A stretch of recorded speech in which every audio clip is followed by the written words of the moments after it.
Good evening, and thanks for joining us. I'm Guy Atchley. And I'm Stella Inger. The United States Department of Justice is being asked to investigate what KGUN-9 has been reporting on for the past 2 months. Serious questions about the safety of 50,000 students and staff members inside TUSD.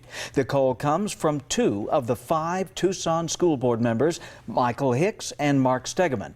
They say that, quote, some principals receive significant pressure to get their discipline numbers down, as well as direction not to file assault charges with the Tucson Police Department, even in cases involving obvious student physical attacks on students and school personnel.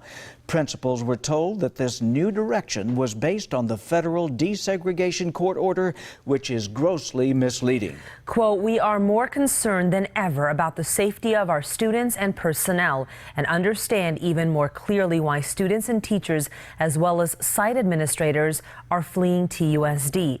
It is frightening to learn that even armed police fear for their safety at one of our schools.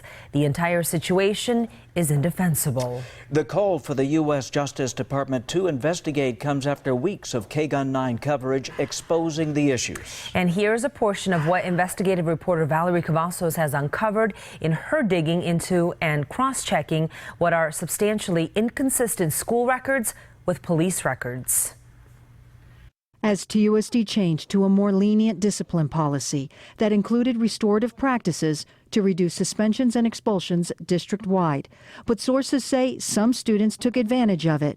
Take a look at the data of low-level incidents in 2014-15 reported in the incident detail reports. Tardies, 139. Leaving school grounds without permission, 92. Disruption, 125. Defiance or disrespect towards authority, 235. In the 2015-16 school year, those reported incidents dropped dramatically, 2 of them to 0. But TPD says the behavior continued. In a letter to Superintendent H.T. Sanchez, former Police Chief Roberto Villasenor wrote, some students welcomed a school with no consequences. A group of students became empowered and acted with complete disregard towards school staff and the school resource officer. Villasenor wrote, we experienced numerous assaults of fellow students. Sources say after the school bell rang, students roamed the halls with no fear of tardy violations, and sometimes that led to bloody assaults. Police reports we obtained show a handful of students walked or ran into classrooms and punched students in the face. And a few bloody fights between students erupted during class as students watched. Villasenor wrote, the school continued to withhold or minimize discipline, which further fueled students' negative attitudes. And in one case, the violence spilled off campus. This massive fight at a nearby McDonald's caught on cell phone last September. Documents show 10 students in all. Sources say even an off-duty U.S. Marshal was assaulted during the fight. And the violence continued the next day inside the school. Police reports show a massive fight on the first floor between classrooms with a crowd of about 50 students. The next day, police returned. Paula Verde was put on lockdown after reports of a teenager with a gun. A search ended with no weapon found.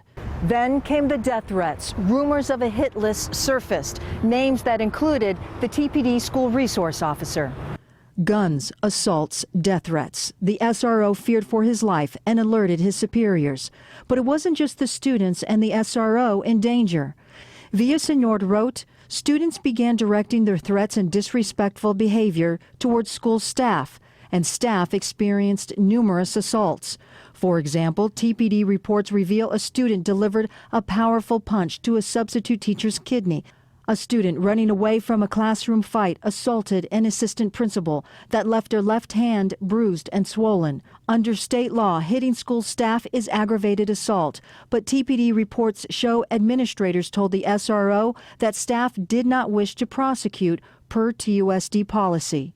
So while a half-dozen criminal assaults took place, according to Tucson Police, the assaults on staff do not appear in the incident detail report.